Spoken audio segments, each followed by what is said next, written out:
Sveiciens visiem! Es esmu Elvīra Lapsa, un šodien es gribētu pastāstīt par vienu tematu, kurš man pašai šķiet ļoti, ļoti interesants, kurš šobrīd pasaulē ir viens no tādiem veselības jomā top tematiem, un tas ir par mūsu mikrobiomu vai mikrobiotu, kā mēs viņu saucam. Un šis ir īpaši svarīgi tiem cilvēkiem tādiem kā man, kuriem ir paši savā dzīvē saskārušies ar kādām veselības lietām, kas nāk tādu roku rokā vai kompleksā, vairākas saslimšanas vai vairāki stāvokļi, bieži vien autoimūnie procesi, kas liek uzdot jautājumus, kāpēc tā manā ķermenī notiek, un kas tam ir cēlonis un ko es varētu darīt lietas labā.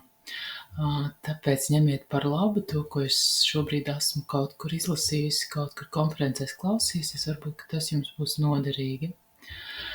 Tā, tad laižam vaļā manu mikrobiomu stāstu un sākšies ar tādu vispārīgāku stāstu par mikrobiomu un tad noslēgumā arī specifiski par gaidību grūtniecības laiku un par dzemdībām. Un, ja jums interesē vairāk tāds vispārējais apskats, tad jūs varat klausīties tikai pirmo daļu, un tad es pateikšu, kurā brīdī es pievēršos tālāk dzemdību sadaļai, un atsevišķi arī vēlos pastāstīt par to, kas ir GAPS un kā tas var palīdzēt mums ar mikrobiomu. Tātad par mani, tie, kuri zina, sveiciens visiem, bet es varu pastāstīt, ka es esmu vecmāte, pagājušajā gadā pabeidzu medicīnas koledžu pēc vairāk nekā 20 gadiem, ko es darbojos komunikācijas nozarē, esot kā PR cilvēks, sabiedriskā attiecību cilvēks, bet tā interese ir pagriezusies un man interesē dažādi veselības jautājumi paralēli šobrīd. Šobrīd mācos arī vēl par dūlu, un jūnijā 25. gada man ir plāniņš arī pabeigt Stradiņos ārstniecisko masāžu, tā kā gan esmu daļai, gan būšu vēl vairāk arī masāžas terapeite. Strādāju pirtiņā ar sievietēm, vīriešiem, ģimenēm, pāriem, un pagājušajā gadā, šajā gadā 24. kļuvu arī par GAPS uztura konsultanti, un šajā jomā sniedzu konsultācijas. Un ceru, ka varu izmantot arī kādas savas zināšanas no iepriekšējās izglītības, komunicējot ar cilvēkiem. Vēl varu paspēt, kamēr 24. gads vēl dažas dieniņas palikušas, bet varbūt jūs klausties jau 25. gadā, ir paziņots par tādu zīdaiņu mikrobiomu gadu. Un kāpēc tas ir svarīgi? Kopumā varētu teikt, ka 21. gadsimts būtu saucams par tādu mikrobu laikmetu, un tas ir tāpēc, ka pateicoties arī dažādām tehnoloģijām, kad mēs varam ieraudzīt šos mikroskopiskos organismus, un mēs redzam, kas ir mūsos, vai kam mēs esam mēs, jo tā proporcija ir vairāk tāda, ka mūsu mikrobioms ir lielāks nekā cilvēka šūnas. Tā kā šis ir ļoti, ļoti interesanti, svarīgi, un tāda personiskā sajūta gan mikrobioma tēmā, gan vispār veselības tēmā, gan dzemdību tēmā ir tāda, ka mēs esam kādu pārmaiņu, tuvojamies kādām pārmaiņām, jo šobrīd tas, kas notiek, tādam cilvēka ilgtermiņa dzīvei un dzīvildzei un labai dzīvei un veselībai īsti neiet ar to kopā, un tad, kad galīgi neiet kaut kas vairs tik labi uz priekšu, tad pārmaiņām ir jānotiek. Tā parasti arī mūsu ķermenī, kad jau pavisam sāp un slikti, tad mēs meklējam iemeslus, kāpēc tā. Tas līdzīgi arī ar mani varbūt ir bijis un ar manu ģimeni. Tad par to, kas ir mikrobioms, šeit jūs varat redzēt, kas veido mūsu mikrobiomu, baktērijas, sēnītes, vīrusi un arī viss tas, kas ir to gēni un arī vielmaiņas procesi. Un tāds ļoti būtisks, kāpēc mikrobioms ir nepieciešams, ir šī pozitīvā ka viņi veido pozitīvās iedarbības neirotransmiterus, vitamīnus un īso ķēžu taukskābes. Viņš ir ļoti, ļoti svarīgs mūsu imunitātei un vielmaiņai, jeb metabolismam. Un tā kā redzam arī to lielo nozīmi, kāpēc viņš mums svarīgs. Šeit ir tas mazliet, ko es jau minēju iepriekš par to, vai mēs esam mikrobu cilvēks vai kas ir kas, jā, jo redzam aprēķinos, ka no 57 līdz pat 90%, ja mēs pareiķinām tādā šūnu skaitā un gēnu skaitā, tad mēs esam vairāk nevis cilvēku cilvēks, bet mikrobu cilvēks, tāpēc šis ir pētīšanas vērts. Un tāda pēdējā tēze vai atziņa ir par to, ka mikrobioms ir tāds superorganisms, līdzīgi kā mums varbūt ir gremošanas, reproduktīvā elpošanas sistēma, tad mikrobioms arī ir tāda atsevišķa orgānu sistēma, kas ir pētīšanas vērta. Dažreiz jūs varat dzirdēt, ka lieto divus terminus, viens ir mikrobioms, viens ir mikrobiota, un arī man pašai bija interesanti, ar ko tad šis atšķirās, un varētu teikt, ka mikrobiota ir tieši paši šie organismi, kas dzīvo noteiktā vidē, bet mikrobioms ir plašāks, un ka tas ir gan to ģenētiskais materiāls, gan arī vielmaiņas,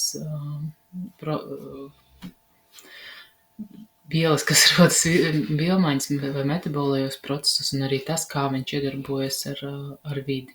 Te jūs arī varat redzēt piemērus, kā viņus varbūt atšķirt labāk. Pavisam nesen noklausījos tādu burvīgu konferenci, kas saucās Microbursts, un šajā prezentācijā arī iekļaušu vairākas atziņas no šīs konferences, kas man šķita labas. Te mēs varam redzēt vienu slaidu no šīs konferences par to, kur tad mēs visvairāk runājam ķermenī par mikrobiomu. Tas ir mūsu deguna dobums, mutes dobums, mūsu āda, mūsu zarnu trakts un arī uroģenitālā sistēma. Un viena no runātājām runāja par funkcijām, kas ir svarīgas saistībā ar mikrobiomu un arī par produktiem, ko rada šie mūsu labās baktērijas. Un savukārt, tad, kad mēs runājam par mikrobiomu disbiozi, tad mēs redzam, ka tas var radīt tādas neskaitāmas vairākas neirodeģeneratīvas vai fiziskās slimības un saslimšanas un stāvokļus. Un tālāk mēs runāsim, es pieminēšu, dažas no tiem ir, piemēram, Parkinsona, Alzheimera slimība, autisms, šizofrēnija, tā depresīvie stāvokļi un hiperaktivitāte vai uzmanības deficīts, kā arī, jo redzam, kāpēc tas tā ir, jo šīs mikrobioma funkcijas ir kaut kādā veidā izmainītas vai traucētas. Un tā kā es esmu sieviete un vecmāte, un man interesē arī specifiski sievietes mikrobioma jautājumi, tad arī ir daudzi vairāk pētījumi, kuri skatās sievietes veselību saistībā ar šīm tas diezgan izplatītām saslimšanām. Viens ir, kas tiešām par disbiozi tā, tieši varētu būt saistīta, ir bakteriālā vaginoze, varbūt kandida, kas ir sēnīte, bet arī redzam, ka miomas, endometrioze, PCO arī varētu būt, un neauglība varētu būt saistīta ar šo te mikrobiomu izmaiņu, gan vagināli, gan arī citur organismā. Un ir arī pētījumi interesanti, kur gan man vajadzētu arī pašai papētīt vairāk, ir par preeklampsijas saistību ar to, kāds ir mikrobioms sievietē, un arī ar to, kādi ir menopauzes simptomi. Un kāpēc tas ir svarīgi domāt par to, lai mēs būtu laimīgi un mēs būtu priecīgi, ir šis fakts, ka apmēram 95% serotonīna un 50% dopamīna, tie ir mūsu prieka, laimes hormoni, veidojas tieši zārnu traktā. Un ja ir kādi traucējumi vai dominē šīs te sliktās baktērijas, ja mēs tā varam saukt, tad šie hormoni nerodas, mēs nejūtam prieku un laimi, un varbūt arī mēģinam viņu atrast ar kādiem citām vielām, citiem variantiem, jo pats ķermenis mums to nespēja piedāvāt un saražot. Un šeit ir viena tēze no vienas krievu ginekoloģis, ko es klausījos arī lekciju. Viņa saka, ka aptuveni 70% mēs dabūjam dzemdību laikā, kad savienojas kopā mātes un tēva mikrobioms, kas pārsvarā jau droši vien, ja viņi dzīvo kopā un mīlējas, tad tas varētu būt arī diezgan jau sinhrons un līdzīgs. Un liela nozīme ir arī tam, kādas ir mūsu dzemdības, un vai notiek zīdīšana, cik ilgstoši. Suncīgs redzēs. Negreti.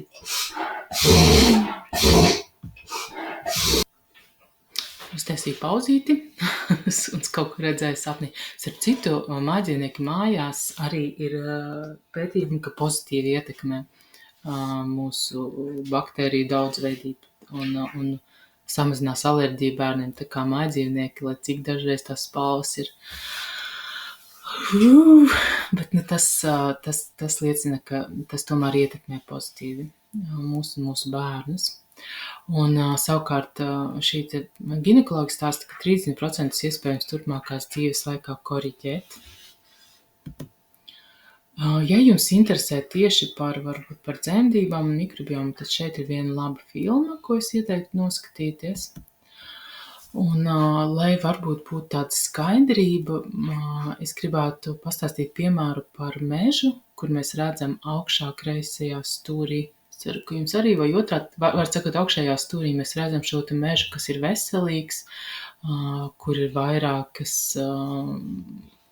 slāņi, kur notiek dzīvība, ir dažādi augi, dzīvnieki, sēnes, un šis te cikliskums un viss notiek tā kā, lai būtu simbioze, lai procesi notiktu mežā tā, lai viņš ir veselīgs.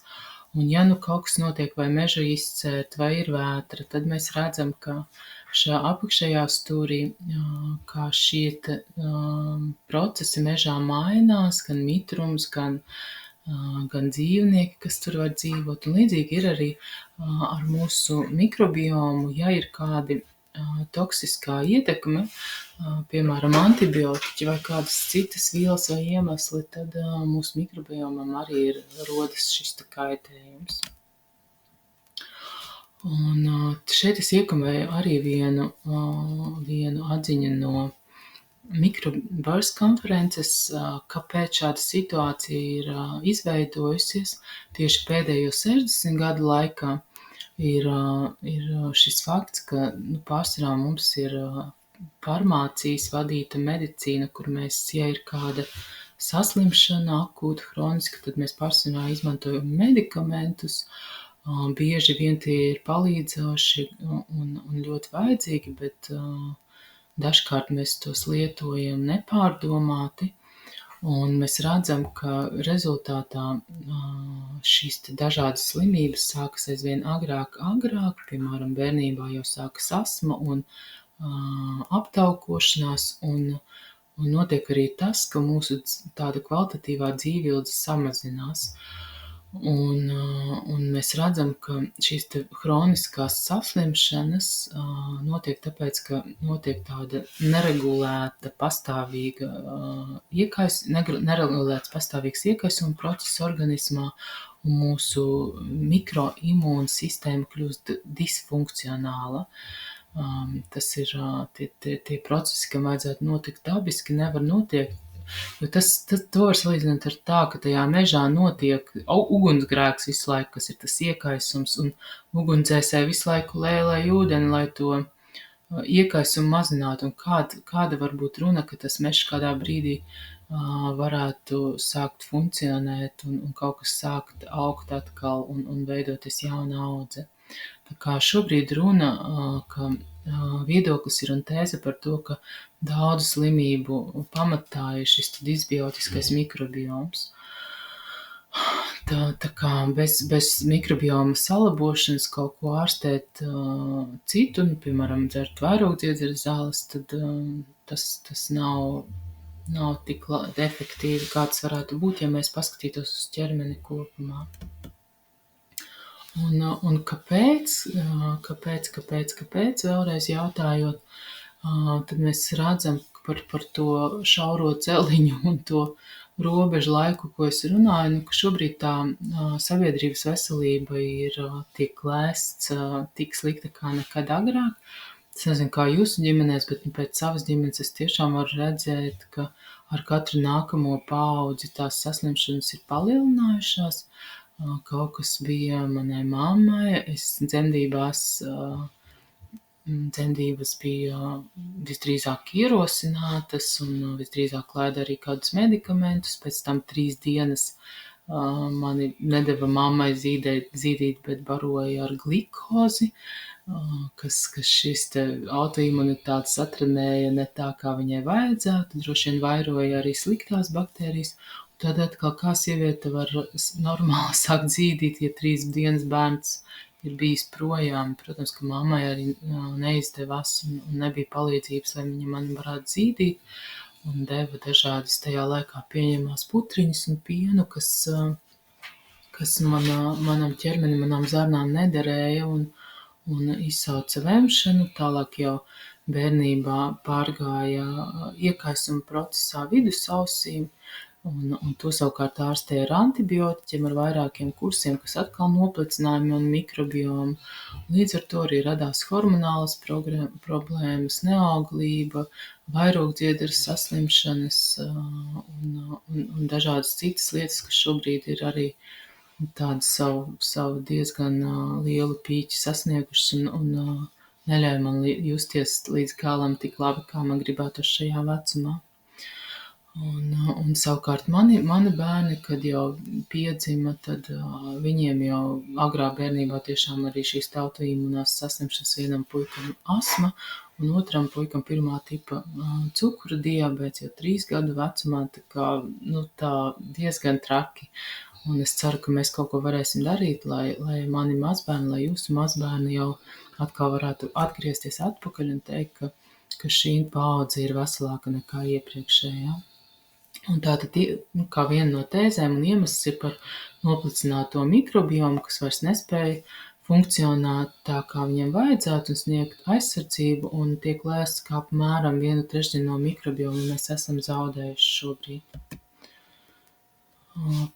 Te mēs varam redzēt ar dažādas saslimšanas saistībā ar mikrobioma izmaiņām. Dažas no tām jau es minēju, bet te minētas arī citas. Un viens no iemesliem, kāpēc šīs izmaiņas tieši pirms 60 gadiem notikušas, varētu būt leduskapja izgudrošana, kad mēs sākām likt produktus leduskapī, un mums vairāk nebija jādomā, kā tās uzglabāt. Pirms tam es atceros arī mana baba Latgalē arī ziemā vienmēr bija šī fermentētie vai skābētie vai sālītie produkti, gan dārzeņi, gan gaļa, kas palīdzēja un pienesa šīs labās baktērijas. Protams, arī antibiotiķu ietekme, cik daudz mēs viņus lietojam, tad, kad tas ir vajadzīgs, cik daudz varbūt tad, kad vairs nē. Ietekmē arī pretmikrobu līdzekļi. Mēs atceramies no reklāmām nogalina 99,9% baktēriju. Pētījumi liecina, kā arī sievietēm orālā kontracepcija ir nodarījusi zināmu postu mikrobiomam. Protams, tas, kas mums ir apkārt, gan lauksaimniecībā izmantojamie pesticīdi, piemēram, Roundups, ko es atceros arī manos laukos izmantoja, un pētījumi par ietekmi uz vīriešu neauglību. Arī, ja mēs nopērkam jaunas mēbeles vai veicam remontu, tas toksiskums, kas, piemēram, no paklāja nāk kādu laiku. Arī veids, kā mēs dzimstam, jo pārsvarā un salīdzinoši nesenā pagātnē cilvēki sāka dzimt slimnīcās, kur ir ļoti atšķirīga mikrobioma vide no tā, kas ir mājās. Un līdz ar to katra nākamā paudze ir saņēmuši šo negatīvāku ietekmi. Te varam redzēt no konferences vienu izgriezumu, kā asmas saslimšana ietekmē tālāk ķermeni, tādā ķēdes reakcija un kā var attīstīties vēl citas saslimšanas. Un līdzīgi arī ir aptaukošanās saistība ar citām slimībām. Tā kā viss ķermenē ir ļoti saistīts, tik līdz nobrūk kāda viena sistēma, tad tas ietekmē arī citas sistēmas ķermenī. Šeit, ja jūs vēlaties palasīt, pētnieks Dīterts ir apkopojis tādus vairākus posmus mūsu dzīvē, kad mikrobiomam ir svarīga nozīme, sākot jau no tā, kā mēs augam mammas vēderā, līdz pat novecošanai, un arī pēc tam jau, kad mēs esam miruši, arī mikrobiomam veic šo te svarīgo funkciju, lai mūsu ķermenis sadalītos.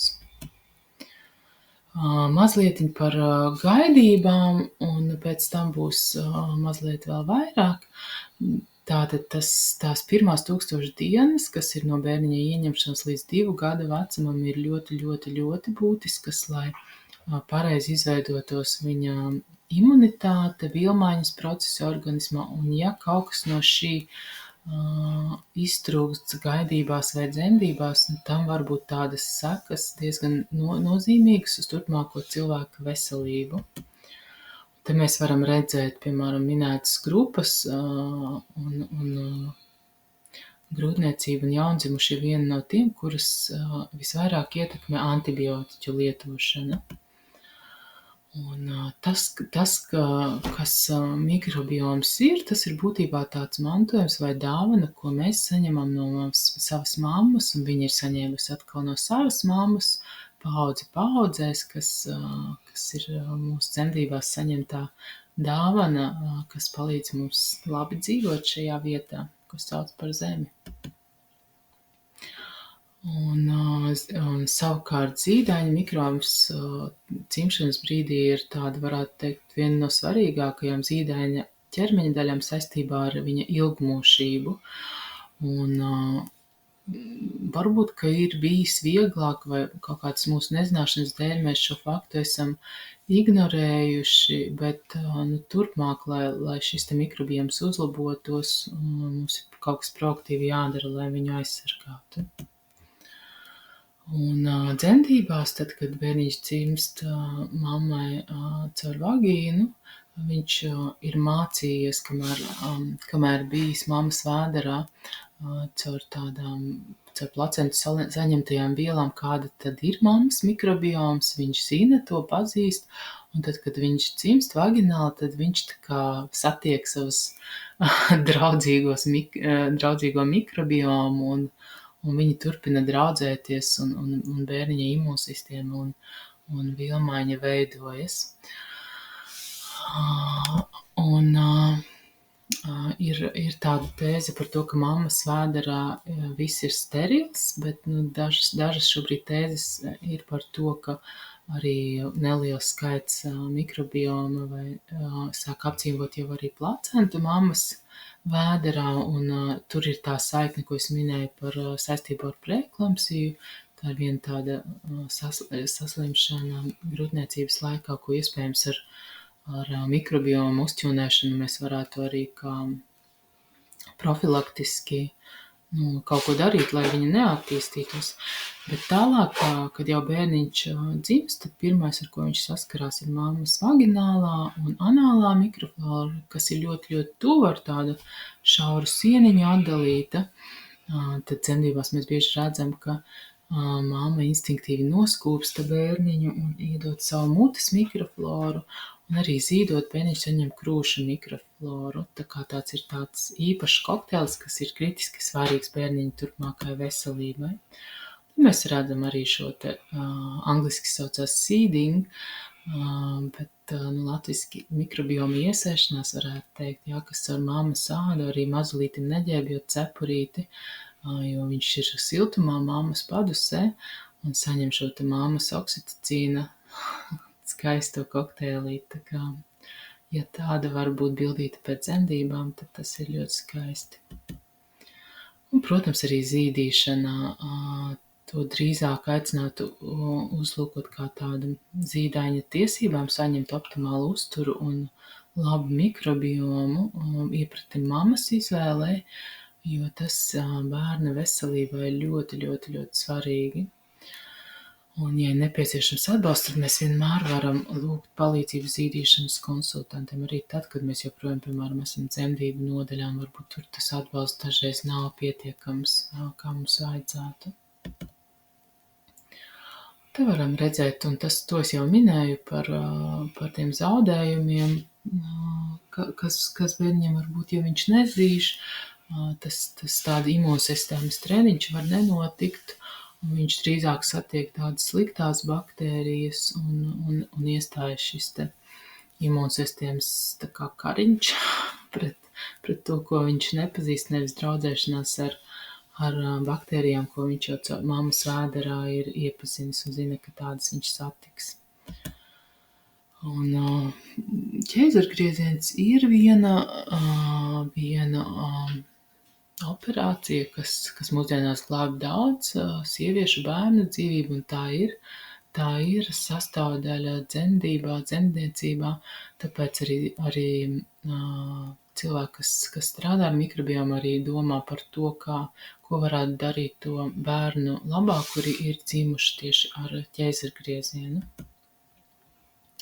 Šeit es apkopoju to, kā varētu notikt, tad pilnīga mikrobioma iesēšanās tādā ideālā variantā, tad cik vien iespējams, tad tās ir vaginālas dabiskas dzemdības un āda kontakts, ka tas notiek daudz un bieži, un, ka, piemēram, stundu pēc bērniņa piedzimšanas mēs nesākam viņa ģērbt, kā tā zelta stunda ir, kad saglabājas āda kontakts, bet es neredzu vajadzību bērniņu arī pēc tam pirmajā dienā ģērbt. Viņš var būt mammai diezgan tuvu, ietīts varbūt kādā paladziņā, kas ir ar mammas, ar māju mikrobiomu un turpat blakus būt. Tad minētā ekskluzīvā zīdīšana, ka mēs zīdam tikai ar mammas pienu līdz 6 mēnešiem un arī piedomājam par to, ko mēs dodam kā pirmo ēdienu bērnam, tad, kad viņš ir tam gatavs. Un tas ir tie nosacījumi, lai notiktu pareiza agrīna imūnsistēmas audzināšana, lai tās labās baktērijas, kas ir ģimenei, lai viņas iesējas un iepazīstina un sadarbojas arī ar jaundzimušā imūnsistēmu. Tas ir tāda tā kā sava veida programmatūras lejupielāde par to, kā tad imūnsistēmai būtu jāstrādā un šūnu vielmaiņai. Un ja šī programma nav lejupielādēta, tad var būt, ka iespraucas arī kāda pirātiskā datorprogramma un kaut kas mums neiet tik labi šajās abās sistēmās. Un ja mēs salīdzinām ar datoru, tad tiek uzsvērts, ka mēs restartējam, piemēram, datoru, ka neizslēdziet ārā. Tāpēc arī šie visi posmi, arī bērna tāda imūnsistēmas trenēšana ir ļoti svarīga un kaut ko neizlaižam, lai šī visa sistēma lejupielādējas. Un, jā. Tā kā runājot par to proaktivitāti, jā, ko es minēju, lai tas bērnu mikrobioms būtu labāks, ir šī seedings vai iesēšanās un feedings, jeb zīdīšana, un tad mikrobioma aizsardzība un atjaunošana, ja tas ir nepieciešams. Un tad es tālāk pastāstīšu, kas tie varētu būt par soļiem, bet šeit ir tādi vēl daži fakti, kāpēc mēs redzam, ka šis jautājums ir ļoti svarīgs, ir par to, ka Eiropā antibakteriālu terapiju grūtniecības laikā saņem aptuveni 80% sieviešu, bet šis nav pats fakts tāds tā kā savs, bet mēs varam padomāt par to, ka ir bijis taču kāds iemesls, kāpēc tik daudz sievietes ir saņēmušas antibiotikas un ko mēs varam darīt, lai uzlabotu veselību, lai tas nebūtu vajadzīgs. Vai nu tas iemesls var būt vai nu, ka bērniņš dzimis priekšlaicīgi vai bijusi kāda infekcija, un savukārt tālāk mēs redzam, ka piemēram, šī antibiotiķu lietošana var būt saistīta ar aptaukošanās risku, arī ar astmas risku, un tā kā tas ir tāds komplekss jautājums, ko mēs varam darīt, lai šos riskus samazinātu. Šeit tas pats pētnieks Dīterts ir apkopojis tādus kritiskos logus vai tos lejupielādes laikus imūnsistēmai, kas ir ļoti svarīgi sākot no ieņemšanas brīža un visa dzīves laikā. Ja tas jums interesē, tad jūs varat papētīt šo slaidiņu un uztaisīt pauzīti un palasīt. Un te ir vēl viena cita zinātniece, Katrija Korpela, piedāvā šādu saistību, kā zīdaiņu zarnu mikrobioms saistīts ar veselības iznākumiem. Mēs redzam, kur prevalē bifidobaktērijas, tur notiek šie te zilie labie procesi, bet tur, kur ir disbiotiska zarnu mikrobiota un vairāk ir enterobaktērijas un klostrīdija, tur atkal ir noslēdz uz šīm te saslimšanām. Un tādi 10 kritiski aspekti bērna dzīvē, ko regulē mikrobioms, mēs varam redzēt, tas ir jau minētā imūnsistēma, dažādu orgānu sistēmu veselums, tāda raksturīgā pretestība kādai slimībai. Arī tā interesanti ir par to, kā mēs reaģējam uz bailēm, kāda ir mūsu mentālā veselība, iekaisuma līmenis, kāds ir mūsu sāpju izjūta. Tam ir saistība arī ar ilgmūžību, kā mūsu miega kvalitāti un diennakts ritmiem. Tā kā, piemēram, ir pētījums, ka, ja mikrobioms ir bojāts, ir daudz grūtāk cīnīties ar bailēm. Tas bija tieši Covid laika pētījums. Šeit vēl viens būtisks fakts, sākot no ieņemšanas līdz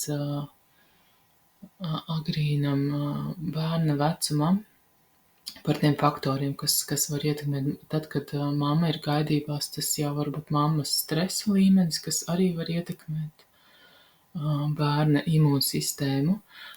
Redzam arī ķēzargrieziens, vakcinācija, tas vai tiek zīdīts vai barots ar mākslīgo. Neatceros nekad to vārdu.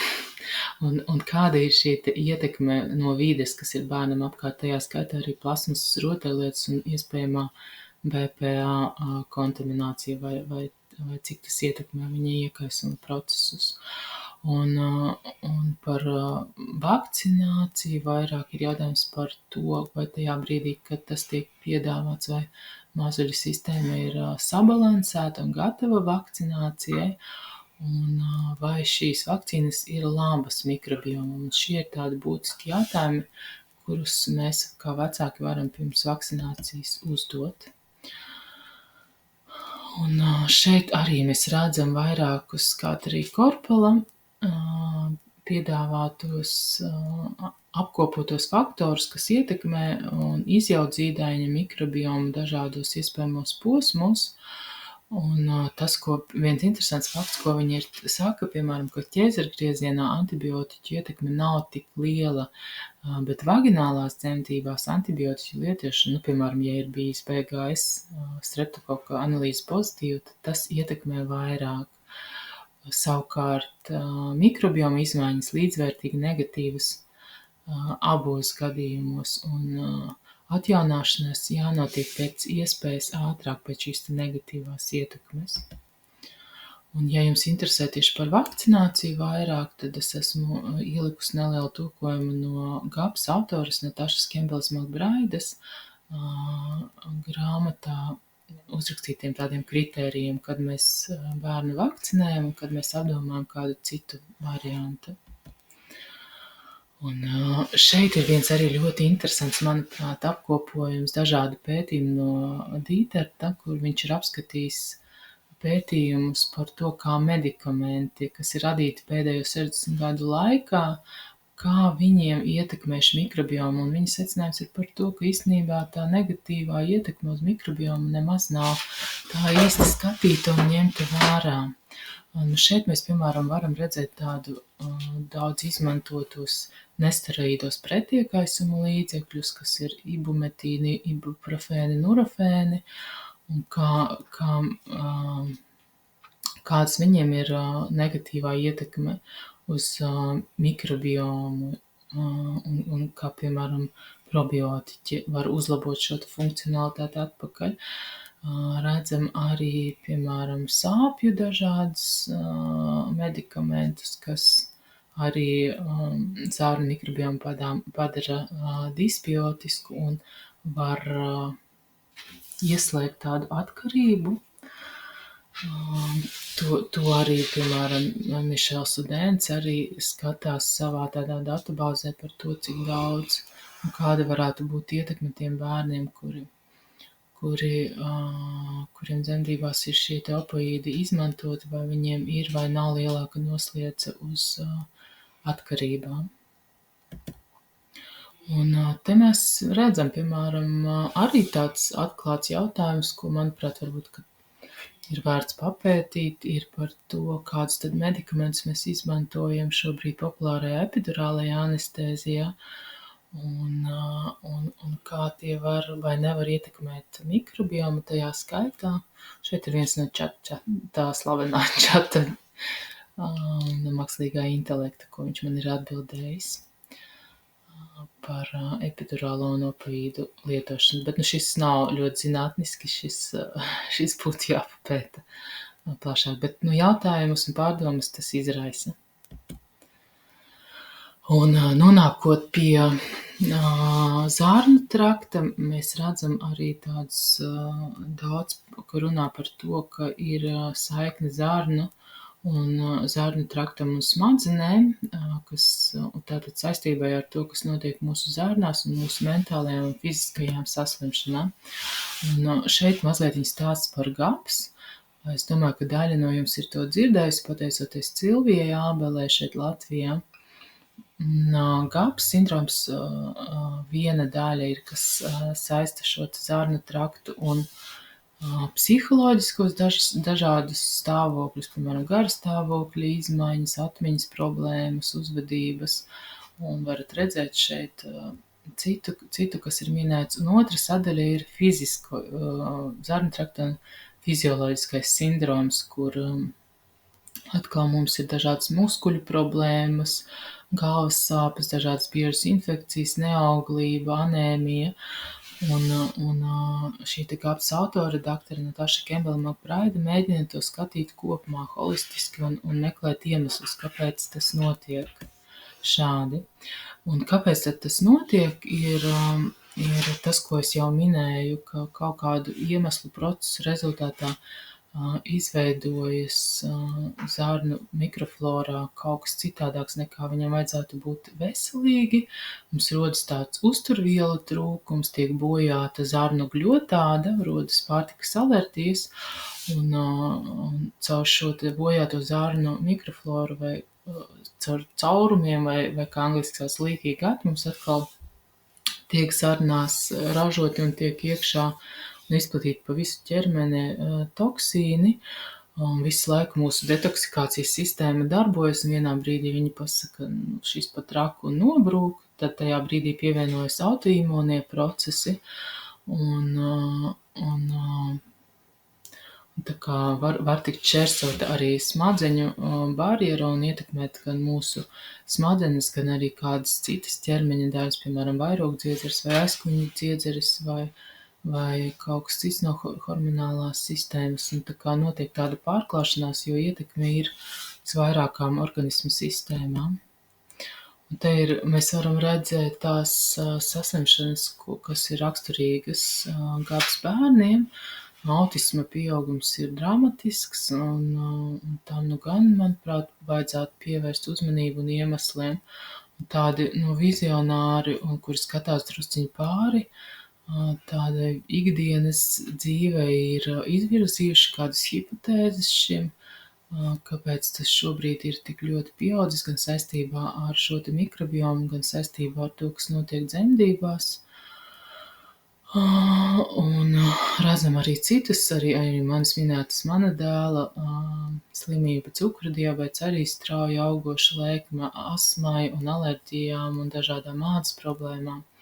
Un savukārt pieaugušiem mēs redzam dažādus depresīvos stāvokļus, ēšanas traucējumus, atkarības, arī autoimūno un hormonālo saslimšanu strauju pieaugumu, kas vairumā gadījumā arī ietekmē un rada šo neauglību pārim. Jā, šeit vēlreiz varbūt kādas saslimšanas, kas varētu būt raksturīgas GAPS sindroma gadījumā. Un mēs redzam, ka šī mūsu imūnsistēma ir nobrukusi, kāds ir viņas sākotnējais mērķis un kāda tad funkcija viņa vairāk tik labi nepilda. Ja ir šī veselīgā normālā zarnu mikroflora, tad šī komunikācija saziņa notiek līdzsvaroti. Ja zarnu flora ir bojāta, tad atkal imūnsistēmas reakcija notiek citādāk un var izraisīt dažādas psihiskas un autoimūnas slimības. Mums šis līdzsvars izjaucas un ķermenī sāk notikt tādi šūpojoši procesi. Jā, tas ir arī mazliet, ko es minēju par to cauro zarnu, kas mums notiek un kā reaģē pārējais organisms. Un kas tad bez manas minētajām antibiotikām, kas tad vēl var ietekmēt šo, ka notiek mūsu organismā? Tas ir visas mākslīgās ķīmiskās vielas, kas mums ir apkārt, tajā skaitā šampūni, veļas trauku mazgāšanas līdzekļi, tas, ar ko mēs tīram savu māju, tas, kādus medikamentus mēs lietojam, smēķēšana, arī lauksaimniecības ķimikālijas vai vidē esošas rūpnieciskais piesārņojums, dažkārt arī krāna ūdenī, vai piemēram, zobu pastā, ja mums ir fluors pievienots, tad tas var ietekmēt, piemēram, vairogdziedzeri. Tas, ka mēs aizvien mazāk lietojam tādus pārtikas produktus tīrā veidā, kā mūsu vecmāmas būtu pazinušas, bet vairāk izmantojam pārtikas produktus ar dažādām pievienotām vielām, cukuru, varbūt dažādā veidā, kā mums mikrobi nokļūst, piemēram, viens tāds, ko pie holistiskās zobārstes es uzzināju par to, cik svarīgi ir, vai cik sliktu ietekmi var atstāt aizpildīts zobu kanālu un tur notiekošie procesi vai kādas plombas,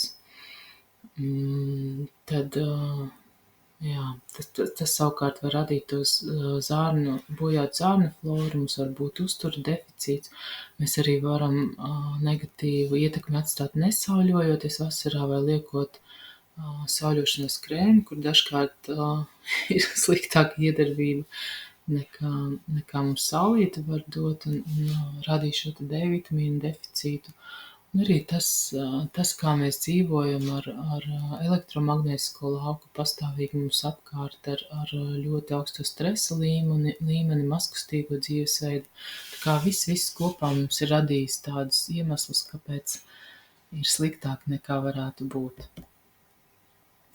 Un ko tad GAPS protokols saka, ko mēs varam lietas labā darīt? Tās ir 3 lietas. Pirmais ir GAPS uzturs, par ko es pastāstīšu mazliet vēlāk. Papildus mēs varam, ja nepieciešams, lietot arī kādus uzturu bagātinātājus un piedevas, bet GAPS autori saka, ka ideāli ir, ja mēs to varam izdarīt tikai ar uzturu. Un paralēli mēs palīdzam organismam izvadīt šīs sliktās vielas, toksīnus ar dažādiem detoksikācijas veidiem, sauļojoties un arī ieviešot izmaiņas mūsu dzīvesveidā. Un GAPS ir 4 balsti saistībā ar mikrofloru, ka mēs pirmkārt pārtraucam šo ievainojumu veidošanās, mēs pievienojam ēdienu, kas ir dziedējošs, un mēs nedodam vairs ēst tiem mikrobiem, kas ir patogēni mūsu organismā, un tādā veidā mēs radam iespēju atjaunot zarnu mikrofloru. Par ievainojumu rašanos GAPS iesaka pilnībā izslēgt no uztura graudaugus, gatavos ēdienas pusfabrikātus, arī cieti un cieti saturošos produktus, tajā skaitā kartupeļus, un sākotnēji arī stiegrainos produktus, kur ir liels cietas sastāvs, kas ir zarniņai, tādai bojātai zarniņai grūtāk pārstrādāts. Un mēs izslēdzam arī ģenētiski modificētos produktus, tajā skaitā arī soju. Un savukārt pie dziedējošiem procesiem mēs pievienojam ļoti, ļoti dziedinošo buļļonu, ko mēs gatavojam paši mājās. Un arī palielinām veselīgos taukus, kas šobrīd nepamatot ir izslēgti un kuru reputācija ir bojāta. Un tie ir pārsvarā dzīvnieku tauki, sviests, krējums, gīsviests, arī olīveļa, tādas, lai mums zarniņi pabarot ar labajām vielām. Un mēs arī paši mājās fermentējam vai skābējam piena produktus un taisam arī citas fermentētās lietas, dārzeņus, kas mums tādu labo mikrobiomu palīdz ieviest atpakaļ ķermenī. Un palielinam arī labās lietas kā orgānu gaļu un olas savā uzturā, kas mums bagātina ar vajadzīgajām vielām mūsu organismu.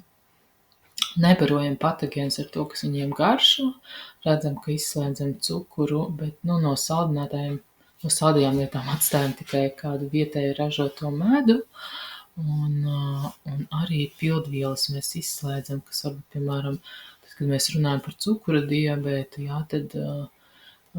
tad tādu miltu vietā, kā tādas pildvielas tiek izmantot, piemēram, ksantāna sveķi vai guvāras sveķi, bet šeit GAPS autori viņus arī neiesaka lietot, jo viņi baro šos patogēnos mikrobus, un viņiem vēl cita ietekme ir. Un atjaunojam mikrofloru tādā veidā, ka mēs pēc iespējas uzturā lietojam to, ko mēs gatavojam mājās, ne tikai ēdienus, bet arī dažādus dzērienus, tonikus, laktobaktērijas un tā kā dažādus labos produktus, kas mūsu ķermenim, zarnu traktam patīk. Šeit vēlreiz atkārtošos, no kā mēs izvairāmies. Pienu tādā tīrā veidā mēs nelietojam, bet lietojam fermentētā veidā. Un izvēlamies dažādu veidu gaļu, zivis, orgānu gaļu, olas, visus gatavos augļus, riekstus un sēklas, tikai mēs viņas fermentējam arī iepriekš, raudzētus piena produktus un medu. Un šeit ir tādi superprodukti, kas GAPS tiek izcelti atsevišķi, dažādi buļļoni, zupas, sautējumi, skābēti kāposti, kas man no Latgales tikko ienākušies, paldies, mamma, ļoti karšīgi. Un fermentēta piena produkti, reiz spiežam svaigas sulas no rīta, kas mums palīdz detoksikācijai. Daudz lietojam taukus, cepam taukos, aknas ir tāds superprodukts un citi orgāni. Un par cepšanu, tad es minēju, ka mēs cepam pārsvarā dzīvnieku taukos vai vai kokosriekstu eļļām, bet mēs necepam augu taukos, tajā skaitā arī olīveļu, bet izmantojam viņu svaigā veidā. Un vispār cenšamies izvairīties no margarīniem un augu eļļām, kur nav šis tik labais sastāvs. Detoksikācija, lai palīdzētu tad, kad mēs sākam šo ievērot, izvadīt vielas, kas mums vairs nav vajadzīgas, jau pats šis te uzturs mums to palīdz, un caur zārnu traktu, caur urīna izvadu sistēmu, caur citām izvadu sistēmām mums sāk šīs vielas iet projām, bet mēs maksimāli arī mazinam vispārējo toksisko slodzi, un, piemēram, cenšamies nemazgāt traukus vai matus ar šampūniem, kas satur šīs te vielas. Mēs spiežam sulas, dzeram no rīta, un varam izmantot arī pirtiņu kā ļoti, ļoti labu detoksikācijas vietu, bet ja ne, tad var arī vannās iet ar Epsom sāli vai jūras sāli vai ar sodu. Sauļojamies, kad vien iespējams neliekot sauļošanās krēmu, un tad, tā kā šī sistēma atjaunojas, tad pamazām arī mēs redzam, ka šie smagie metāli un citas vielas tiek izvadītas no organisma. Jā, tas, kas galvenais princips ir attiecībā uz to, ko mēs liekam uz ādas, ir, ja mēs nevaram viņu apēst, tad mēs neliekam. Un arī samazinām šīs citas lietas, ko mēs varam savu iespēju robežās, lai šī toksiskā ietekme būtu mazāka. Un, ja jūs interesē vairāk par GAPS, paldies Silvijai Ābelei, šobrīd ir 3 grāmatas jau iztulkotas latviski. Šī tā kā pirmo es ieteiktu zeltno GAPS grāmatu, kuru pie Silvijas var iegādāties. Un vēl 2, kas latviski ir iztulkotas, bet mans favorīts, mana mīļākā ir Biezā zilā grāmata, kur tieši runā par autoimūnajiem procesiem un tāds padziļinātāks ieskats. Šī grāmata vēl kādu laiku droši vien tulkosies, kamēr viņa iznāks latviski, bet viņa ir tāds ļoti padziļināts un plašs un ar jaunākajām atziņām grāmata par šo te tieši zarnu trakta un fizioloģisko sindromu. Ja jums, ja tev vai jums šis te GAPS pieeja ieinteresē un kā šis te holistiskais skatījums var palīdzēt, tad var sazināties vai nu ar mani, vai ar Silviju Ābeli, kas mēs esam 2 GAPS konsultantes Latvijā. Silvija ir ļoti ilggadēja pieredze, un viņa ir pionieri šajā jomā ar ļoti plašām zināšanām. Un tā kā viņa ir tā pirmā vieta arī tādos varbūt sarežģītākos gadījumos, kur šī pieredze un viņa zināšanas labi var noderēt. Bet arī es labprāt kādas konsultācijas sniedzu, īpaši, ja tas saistīts ar kādiem auglības jautājumiem, tieši ar dzemdībām, pēcdzemdībām, ar jaundzimušo, tad tās ir lietas, kas mani visvairāk interesē un kuras varētu būt jums padomdevējs. Tagad mēs pārējām vairāk tieši pie gaidību laika, pie dzemdībām un daži ieteikumi, ko tad vēl varētu darīt. Tad pirmais jau, protams, ka mēs varam sākt gatavoties tiklīdz mēs plānojam bērniņu savā ģimenē, arī šo te dzīvesveidu mēs varam ievērot, bet jo īpaši, kad mēs uzzinām, ka bērniņš ir klāt, tad šis ir tas, ko mēs varam darīt, lai viņam šo te labo mikrobiomu dāvanu varētu pasniegt, un arī, lai kopumā, lai sieviete būtu veselīgāka, gan gaidot bērniņu, gan dzemdību laikā, gan arī profilaktiski parūpētos, lai stāvoklis pēc dzemdībām būtu labs un priecīgs. Tad pirmais ir izvairīšanās no pārstrādātiem ugļhidrātiem, cik vien varam, īpaši dekrēta laikā gatavojam mājās no dabīgiem produktiem, pievienojam daudz labo tauku, uztaisam kādus probiotiskos dzērienus vai dzeram skābētu kāpustas sulu, kādu šķipsniņu skābētu kāpustu pirms katras ēdienreizes.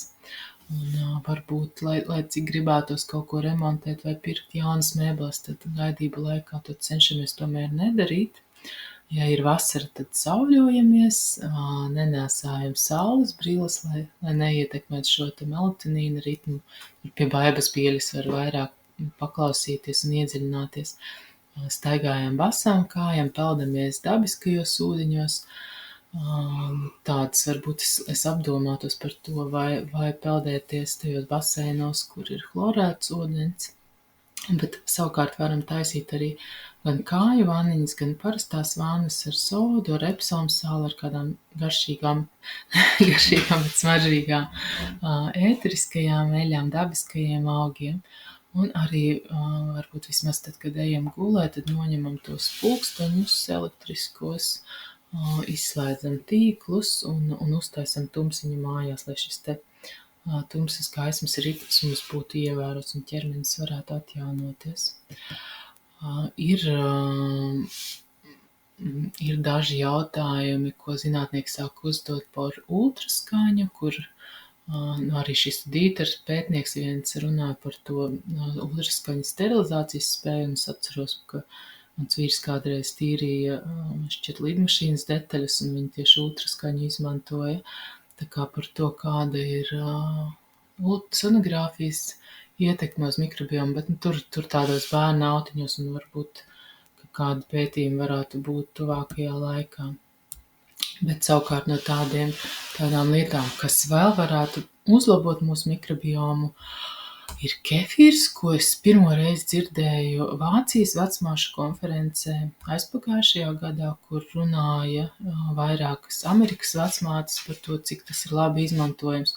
Un tajā brīdī man kaut kā nesaslēdzās. Man likās, ka tas ir tas veikala kefīrs, jo es nebiju iepazinusi vēl kefīra graudus un kefīru, ko var pagatavot pats mājās. Bet tad, kad es biju aizbraukusi uz nedēļu pie dakteres Natašas, pie GAPS autores, uz viņas biodinamisko fermu Anglijā. Un man bija ļoti, ļoti liels klepus. Apmēram 3 nedēļas viņš turējās, un es netiku no viņa vaļā. Un daktere man no rīta atnesa pašgatavotu kefīru. Un viņa teica, lai es iedzeru, un lai es iedzeru vēl uz nakti. Un nākamajā dienā tas klepus vairs nebija, un man likās, kā tas ir, kā tas var būt, kas tas ir par brīnumlīdzekli. Un daktere Nataša man iedeva arī līdzi uz Latviju šos te graudiņus, ko jūs varat redzēt. Un īstenībā tad papētot, kefīrs tiešām ir tāds probiotisks superkokteils ar ļoti daudz un dažādām labajām baktērijām, arī labajām kandida sugām, kas, piemēram, kandidas gadījumā vai šīs piena sēnes gadījumā mums var palīdzēt arī vagināli tikt galā ar šo te iekaisumu. Tā kā tas Vācijas vecmāšu tēze bija par to, ka sākot no tā 3. trimestra, ka viņas bieži vien iesaka smērēt tieši vagināli grūtniecēm šo te kefīru, lai sagatavotu dzemdību ceļus dzemdībām un arī pasargātu sievieti no infekcijām. Bet, kefīru arī var dzert un tādu tā kā probiotiķu paciņas vietā arī ļoti labi var strādāt mūsu labā. Un augsnes baktērija arī ir viens veids, kas varbūt mazāk ir probiotiķos, bet ko mēs arī varam basām kājām staigājot vai ravējot savā piemājas dārziņā varam labi dabūt un kas, piemēram, pētījumos par to, ka stresa un trauksmes līmeni var palīdzēt samazināt. Un 37. nedēļā BGS analīze ir tas, ko parasti grūtniecēm taisa, lai zinātu, vai jālieto antibiotikas dzemdībās vai nē. Un te mēs arī varam darīt kaut kādas lietas, lai profilaktiski kaut šis nebūtu. Un manuprāt, īstenībā tā domāšana ir jāapgriež otrādi, ka mēs nevis gaidam to 37. nedēļas analīzi, vai viņa būs pozitīva vai negatīva, vai būs jālieto, un tad ja viņa pozitīva, tad jālieto antibiotiķi dzemdību laikā, bet īstenībā pakāpties drusciņi agrāk, un ja mēs redzam, ka sievietē gaidībās ir kādas disbiozes pazīmes, tad mēs jau preventīvi kaut ko daram, lai šo te mikrobiomu uzlabotu.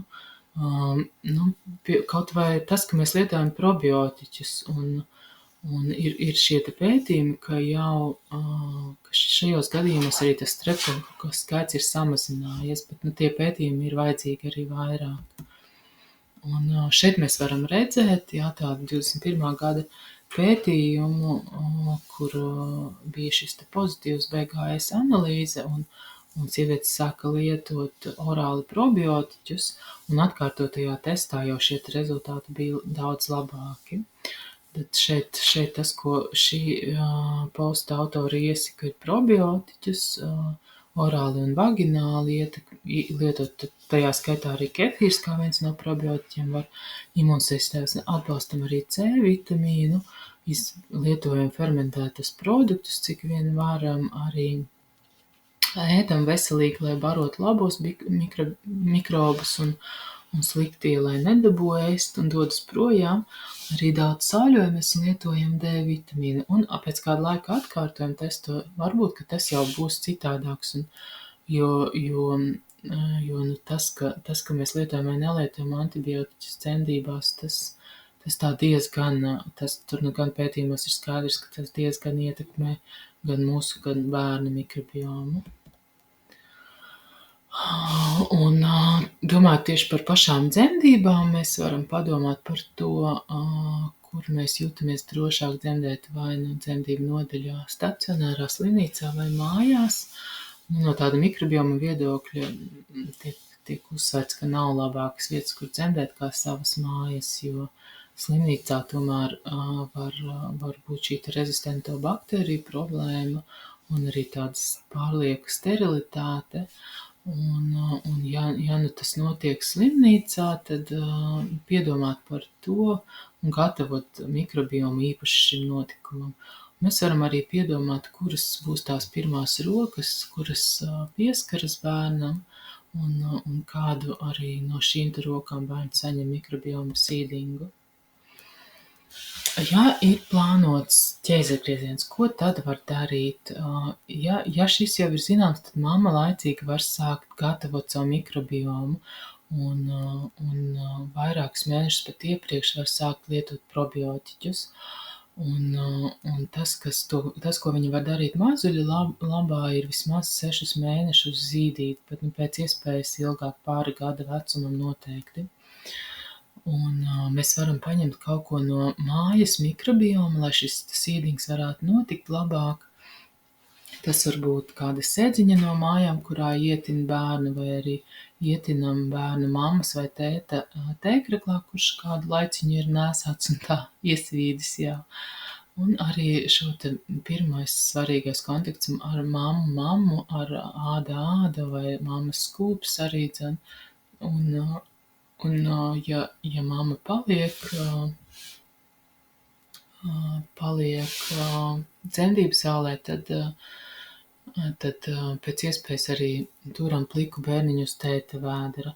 Vai, ja tētis, piemēram, nav un ir dūla vai vecmāte, tad ietinam mammas apģērba un arī tuvu sirsniņai, tad bērniņš atrodas un tālāk mēs varam masēt viņu ar mammas pienu un olīveļu, lai turpmākais sīdings iesēšanās notiktu labāk. Un tiek uzdots arī jautājums, ko es esmu dažām vecmātēm redzējis, faktiski vienai, kura veic šo te mikrobiomu iesēšanos no maksas, un par to ir jautājums, vai tas ir efektīvi un vai tas būtu jādara. Un tas, kā vēl šo iesēšanos sauc, ir assisted microbial transfer vai asistēta mikrobu pārnese. Un šeit mēs varam redzēt no katra korpala tādu kopsavilkumu, kā tad atšķirās šis dabiskais jaundzimušā zarnu trakts un kāda ir atšķirība tajos gadījumos, ja ir bijis ķēzergrieziens un IAP ir intrapartum antibiotiķi, tas ir dzemdību laikā lietoti antibiotiķu profilakse. Un te mēs redzam šajos divos gadījumos, ka bifidobaktērija nav vispār, laktobacillus ir mazāk un arī bakterocīti. Un redzam, ka tādi bifidobakterijas, kas ir viena no svarīgākajiem mikrobiem ķēzergrieziena gadījumā, trūkst vispār. Un tad tas arī šīs te autores teikums ir par to, ka dzemdību laikā šī antibiotika profilakse bakterīdas parasti neietekmē, jo viņi ir pret antibiotiķiem rezistenti organismi. Tā kā lielākais, ko mēs redzam, ka nav bifidobakterijas un ķēzergriezienā arī šis te laktobacillus un bakterocīti ir faktiski nav. Un ko mēs varam vēl darīt ar jaundzimušo, ir, ka uzreiz pēc dzimšanas mēs viņu nemazgājam un atstājam šo balto verniku iedīti, lai viņa arī palīdz ar mikrobiomu un tādu aizsargājušu funkciju veids. Un ja arī mazgājam, tad lietojam tikai ūdeni un nelietojam šampūnus. Piemēram, ka galvai dažkārt, vismaz dzemdību namā, tad, kad es strādāju par sanitāru, es redzēju, ka ar šie šampūniņi stāvēja pie izlietnēm, bubheni un kaut kā tādi, kur jāpaskatās sastāvs, kas tur ir, bet labāk tos nelietot. Un tādā veidā mēs, galva ir ļoti, ļoti svarīgs, ka mēs ļaujam iesēties arī tur labajai mikroflorai. Un ja ir kādas problemātiska āda jaundzimušiem, tad mēs vai lietojam tīru ūdeni, vai arī varam uzlikt mammas pienu vai olīveļu, vai tradīcija, un ko pirtīšās izmanto, ir sunīšu tēja un kumelīšu tēja. To arī var darīt, bet, protams, ne pirmajā dienā. Mēs varam arī uzreiz nevilkt drēbītes un pamperus, bet ietīt bērniņu kādā palaciņā, kas ir no mājām vai mājās, un turēt blakus mammas vēderam uz mammas, lai šis te āda notiek daudz un bieži. Un atceramies arī par jaundzimušo, ka liekam uz ādas tikai to, ko varam paši apēst. Daudz arī piedāvājam gaisa peltes, tupsītiem un dzimuma orgāniem, un neliekam tuvu telefonus bērnam un izslēdzam tīklus, kad tos nelietojam. Tad šeit ir no Katrija Korpeles arī tāds pulkstenītis ar to, kas tad var palīdzēt ar mikrobiomu atjaunošanu. Un tas viņas tēze tieši par zīdīšanu, ko es izrakstīju, ir, ka zīdīšana ir nepieciešama izēvielu nodrošināšanai zīdaiņa zarnu mikroflorai, taču tā nav pietiekama mikrobioma atjaunošanai, un tāpēc ir vajadzīgi, ja tas bijis bojāts, piemēram, dzemdību laikā, tāpēc ir vajadzīgi arī probiotiķi, kas var palīdzēt. Kas attiecas uz šiem te nature kontakts, tad viņi uz dabas kontaktu, tad viņi saka, ka tā ietekme nav tieši pierādīta uz mikrobiomu, bet uz imunitāti gan. Bet human kontakts, cilvēku kontaktiem gan ir pētījumi, ka tīpaši Covid laikā, ka bija šie samazināti kontakti ar cilvēkiem, kas nāk no ārpus ģimenes, ka tad tas pasargāja zīdaiņu dabisko mikrobiomu, kuru viņi bija saņēmuši no mātes, kā arī daudz retāk bija novērojams atopiskais dermatīts. Tātad vēlreiz atgriežoties pie šī transfēra vai vagināla seeding, te ir tā norise, kā tas parasti notiek. Tad, kad zina, ka mammai būs jāiet uz ķēzargriezienu, aptuveni uz 1 stundu ieliek tādu vaginālo tamponu, lai viņš iesējas ar šo te mammas mikrofloru, ievieto viņu sterilā konteinerī, bērniņš ķēzargriezienā piedzimst, un tad viņam ar šo te tamponu sākumā pieskaras lūpām, tad sējai un arī pārējiem ķermenim. Un šis te vienas pētnieces tēze bija, tā kā atšķirās, jā, šeit būs viens, kurš saka, ka īpaši šim te nav bijusi nozīme, un ir citi pētījumi, kuri atkal saka, ka tas ir labi un noderīgi. Šīs pētnieces tēze ir par to, ka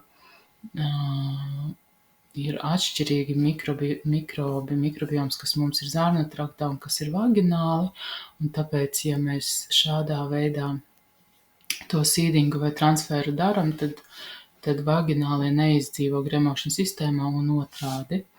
Un arī laktobacilli ir atšķirīgi veidi, un vagināli un anāli arī atšķiras pH līmenis ar gremošanu.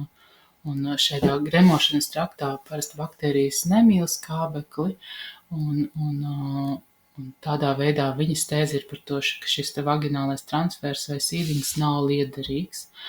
Un savukārt citos pētījumos var novērot, ka notiek daļēja mikrobioma atjaunošanās zīdaiņiem pēc ķēzargrieziena. Taču, ko viņi arī piemin, ka nav šis apskatīts tādā ilgākā laika termiņā, ka varbūt tajā gadījumā tā ietekme ir labāka.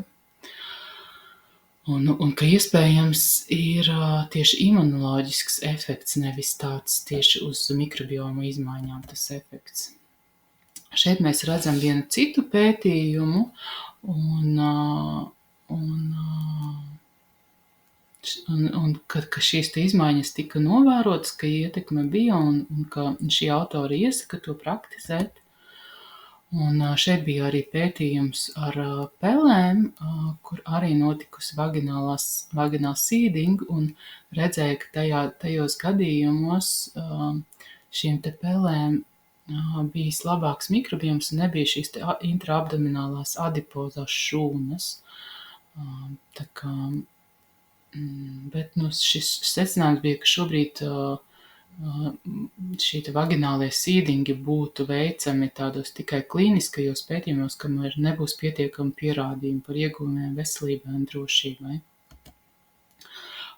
Vēl viens arī Kadrija Korpela veiktais pētījums ir par fekālo transplantu, un šeit man nāk prātā mana vecmamma, un tas, ko darīja agrāk Latgalē, es nezinu, vai arī citur kaut kur, ja bija ļoti liels klepus, tā kā uz tādu plašu karsoni vai bronhītu, tad tas, ko darīja, ir sildīja pienu un iekšā lika govs spļeku un samaisīja un deva dzert tam slimniekam, un rezultāti bija labi.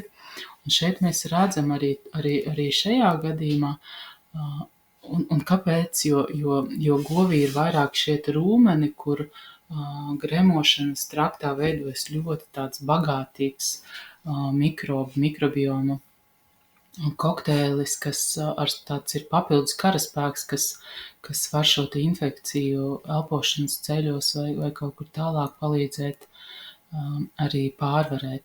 Un šis ir viens pētījums, kad arī izmantoja mammas fēces jaundzimušajiem, kuri dzima ar ķeizargrieziena palīdzību, un viņiem tad orāli kopā ar mammas pienu deva nedaudz šīs fēces, un rezultāts bija pārsteidzoši labs, ka pilnīgi atjaunojās gremošanas mikrobioms. Taču tur ir tādi ierobežojumi tomēr šai metodē par izmeklēšanu uz patogēniem, un tas secinājums bija, ka tādai rutīnas praksē šis nav īsti piemērots. Šeit arī redzam vēlreiz to pašu, kā tas notika. Tātad paņemts mammas fēces 3 nedēļas pirms ķeizargrieziena, sajaukts ar mātes pienu un iedots bērnam 2 stundu laikā pēc piedzimšanas, un kādas šīs izmaiņas tiešām bija, ka mikrobiomā bija izmaiņas, salīdzināt ar to, kas notiek bērniem, kuri bija dzimuši ķeizargriezienā, un šis fekālais transplants netika veikts. Bet tāds visdrošākais pētnieku minētais veids tomēr ir un paliek probiotiķi. Un mēs redzam ļoti labus rezultātus pētījumos, ja tas ir noticis kopā ar zīdīšanu. Un šeit ir svarīgi, ka šajā kokteilī, ko saņem probiotiķus, nav tikai laktobacilli, bet svarīgākā daļa ir bifidobakterija, šīs dažādās sugas, kas strādā kopā. Un faktiski tiek norādīts tas, ka šajā gadījumā šo probiotiķu lietošanai ir tikpat labi efektīvi rezultāti kā šim fekālajiem transplantam. Un gadījumos, ja, piemēram, nezīda, tad tiek ieteikts vismaz kombinācijā dot probiotikus un prebiotiķus, jeb šīs barības vielas, lai būtu šiem probiotiķiem. Tas ir saistīts ar to, ka zīdīšanas laikā ar mammas pienu baktērijas jau saņem šīs barībai nepieciešamās vielas, bet tad, kad baro ar kaut ko citu, tad atkal šīs barības vielas nav, un tad tur ir svarīgi pievienot prebiotiķus. Un šeit norādīts arī tas, ka tieši bifidobaktērijas ir visjūtīgākās pret antibiotiķiem, tāpēc zīdaiņiem lietoties probiotiķos tās noteikti būtu vajadzīgas. Lūk, un šeit redzam to secinājumu no Kadrija Korpela, ka tad atbalstam vissvarīgākais būtu prebiotiķi vai mammas zīdīšana, primāri mammas zīdīšana, un tad mēs atbalstam arī ar atjaunojam šos trūkstošos mikrobus ar atbilstošiem probiotiķiem. Šeit ir vēl viens īsi pētījums par to, kad bija priekšlaicīgi dzimuši bērni, un viņiem deva arī šīs bifido un laktobakterijas, un arī bija labi rezultāti ar mikrobiomu uzlabojumu. Es pieņemu, ka ir arī vairāki pētījumi par to, kas vēl var pozitīvi ietekmēt mikrobiomu, un viens no Dīterta minētajiem ir meditācija. Tikpat labi arī ir vairāk pētījumi par skaņas, gaismas un vibrācijas arī pozitīvo ietekmi uz mikrobiomu uzlabošanos. Un šeit ir viena bildīte no pirtīžām, no vienas ģimenes, kas ir pie manis bijusi. Un tur arī ir stāsts īstenībā par mikrobiomu. Tā, mazliet pamainīšu pozu, jo man baterija beidzas. Bet par pirtīžām, kāpēc tas ir svarīgi arī no mikrobioma viedokļa? Tas, kas notiek, ir pirmkārt bērnu liek kumelīšu un citu augu vāniņā, kas tātad šo te detoksikāciju veicina. Tad viņi iesmērē un masē ar mammas pienu, kas arī ir probiotiķis caur ādu, apejot arī aknu un zarnu traktu, tā kā patiešo uzliekam caur ādu viņa sistēmā. Un vēl ir arī tāds, ka bērniņu ietin un iesmērē fermentētā mīklā, kur ir arī labās baktērijas iekšā, tā kā šī ir viena tāda procedūra, ko, manuprāt, mūsu senči ļoti gudri darīja, lai šo te mikrobiomu audzināšanu 8. dzīves dienā veiktu, tiklīdz viņš dodas atpakaļ uz māju no pirtiņas, kur viņš ir piedzimis. Un tas, ko dažreiz es daru arī ne tikai ar bērniem, bet arī ar sievietēm, vīriešiem, kas atbrauc pie manis pirtiņā, es arī viņiem taisu tādu kefīra vai kādu citas, vai augu, vai sodas ietīšanu, arī, lai atbalstītu, un sevišķi ar kefīru, lai atbalstītu šo te mikrobiomu, ja es redzu, ka tur ir kādas disbiozes pazīmes. Mazlietiņ arī par pirmo piebarojumu, tātad maksimāli zīdam bērnu, cik varam šos te pirmos 6 mēnešus ekskluzīvi tikai ar mammas pienu, bet tad, kad redzam, ka bērnam rodas interese par citu ēdienu, tad pirmais, ko mēs darām, ir, mēs varam uztaisīt jūtības testu, uzliekot vai nu šķidrumu uz šeit iekšdāmā vakarā pavisam nelielu daudzumu, un no rīta paskatāmies, vai nav apsārtums, un tā mēs zinām, ka to produktu mēs varam sākt ieviest.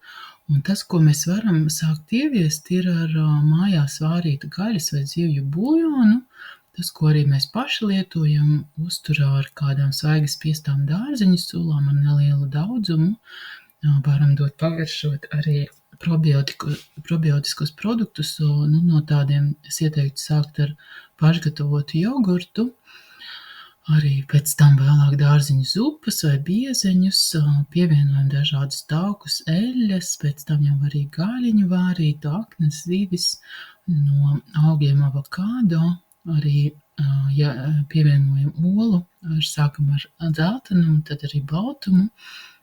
No augļiem vēl sākam ar sutinātu ābolu biezeni, kas tāds zarnu traktam draudzīgākais, un pēc tam varam pāriet arī uz svaigiem dārziņiem. Bet tas, ko mēs nepiedāvājam kā pirmos un cerams arī nevēlāk, ir tāds tradicionāli, ko varētu iedomāties bērnam dot, ko es, piemēram, saviem bērniem arī devu, ir dažādas putras, cepumus, pārslus, saldinātos jogurtus un arī saldumus, jo tādā veidā mēs rādām ļoti lielu pārslodzi bērna aizkuņģa dziedzerim un arī pabarojam to patogēno mikrobiomu.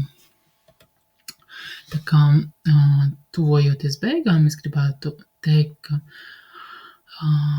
mammas mikroflora jebkurā gadījumā bērnam ir aizsargājoša un pazīstama un draudzīga, un tad, kad mēs par jebko tajā skaitā medicīnas lietām, kas var ietekmēt mūsu mikrobiomu, ka tad, kad mēs pieņemam lēmumu, ir būtiski, ka mēs esam informēti par dažādām pusēm, ka mēs zinām gan ieguvumus, gan riskus, un patiešām zinām arī šos riskus gan medikamentam, gan medicīniskai procedūrai, un tikai tad mēs varam teikt, ka tas ir informēts lēmums. Un savukārt no veselības aprūpes speciālistu puses ik viena cilvēks, manuprāt, būtu jāciena. Te varam piemēram, Covid piemēru apskatīt, vai tiešām mums bija visi tajā laikā visi ieguvumi riski zinām, lai mēs varētu labi pieņemt šo te lēmumu. Jā, mēs varam arī gan topošie vecāki, gan esošie arī uzdot šo te jautājumu, kādi ir riski mūsu veselības aprūpes speciālistiem, pirms mēs pieņemam lēmumus. Tā kā daudzi mēdīji un daudziet mums māca šo te kritisko domāšanu, un šeit tieši informēta lēmuma pieņemšanā kritiskā domāšana būtu tieši laikā un noderētu. Un noslēgumā es gribētu vienu jautājumu, varbūt šis bija stāsts par tādu mikrobiomu dzemdībām, varbūt jums nāk prātā kāda grāmata, kas ir pasaules bestsellers, kur ir aprakstīta no mikrobioma viedokļa diezgan pozitīvi tā dzemdību stāsts. Tā ir pasaulē viena no pārdotākajām grāmatām. Varbūt kāds no jums iedomājas, kas tā varētu būt. Un tā kā es ierakstu šo Ziemassvētku laikā, tad tā atbilde ir, ka šī grāmata ir Bībele un ka tas ir Jēzus dzimšanas stāsts. Gluži ne savās mājās, bet tik un tā vietā, kur es pieņemu, mikrobioms ir diezgan dažāds, kur ir dzīvnieki, dažādi zīdītāji un citi dzīvnieki un mamma blakus. Tā kā iespējams, ka Jēzum varētu būt diezgan labs mikrobioms bijis viņa dzemdībās.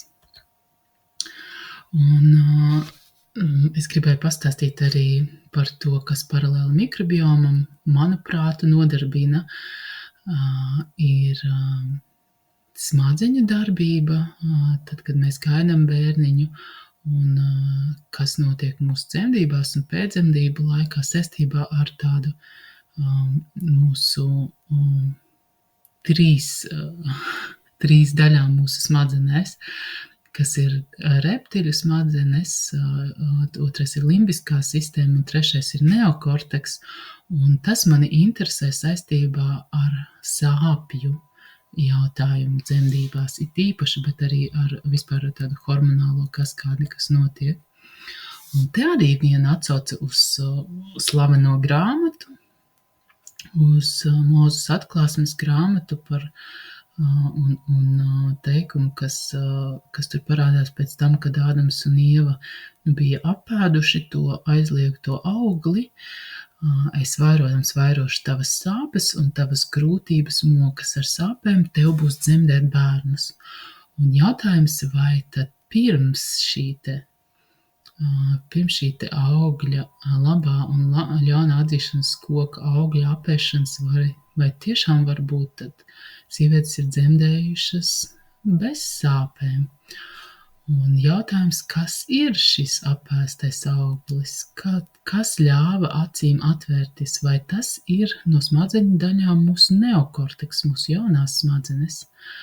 Un vai ir iespējami kādi mehānismi, kā neokorteksu pieklusināt, aizmidzināt dzemdībās, lai mums varētu darboties tikai reptiļu smadzenes un iespējams dzemdībās šīs sāpes būtu mazākas vai nebūtu vispār. Tā kā ir ļoti daudz interesantu jautājumu, un viens veids, kā es mēģinu šīs atbildes dabūt, ir caur tādu dzemdību vizionāru Mišelu Odēnu, burvīgas grāmatas, burvīgas atziņas, burvīgi jautājumi. Ja jums ir laiks un iespējas, iesaku kādu no Mišela Odēna grāmatām izlasīt vai kādu no podkāstiem paklausīties, jo šis cilvēks redz procesus no tāda lielāka augstuma un skata to saistībā ar demogrāfiskās līknes krišanos, kas arī Latvijā ir ļoti svarīga, un viņš runā par to, kādi varētu būt iemesli saistībā ar dzemdībām. Gan arī pēdējā grāmatā vispār prasa, vai cilvēce var izdzīvot socializētas dzemdības. Socializētas dzemdības tas ir tad, ja kad dzemdībās sāka piedalīties ne tikai pati sieviete, bet vēl kāds cits un kā šis vēl kāds cits cilvēku skaits aizvien ir palielinājies. Un kā tas ietekmē to, kā cilvēci var vai nevar izdzīvot tālāk. Tā kā Ina Mēja Kaskina arī ir viena vecmāte, kas ir no tāda vizionāra bariņa, un šis viņas citāts, lai mums ir kā pēdējais šajā stāstā, un man gribētos, lai kaut kas mainītos gaidību laikā, dzemdībās, un līdz ar to mainītos uz labu arī visa pasaule. Un paldies jums, ka mani paklausījāties. Sanāca drusciņ garāk nekā es sākotnēji domāju, bet es ceru, ka jums būs kas noderīgs. Vairāk par mani jūs varat apskatīt manā mājaslapā elvīralapse.lv. Mani var satikt pirts rituālos, ja jums ir kāda sāpe jūsu ķermenī vai sirsniņā, tad es veicu arī dažādas masāžas, varu būt klāt jūsu gaidībās un radībās, vai kādā individuālā konsultācijā par gābes uztura jautājumiem, par attiecībām, par neauglību. Un, ja jums šis kā noderēja un jūs gribētu paldies, tad varat man uzsaukt ne kafiju, bet kefīra glāzi Buy Me Coffee lapā. Tā kā lai jums laba veselība un daram uz priekšu, lai būtu labāk.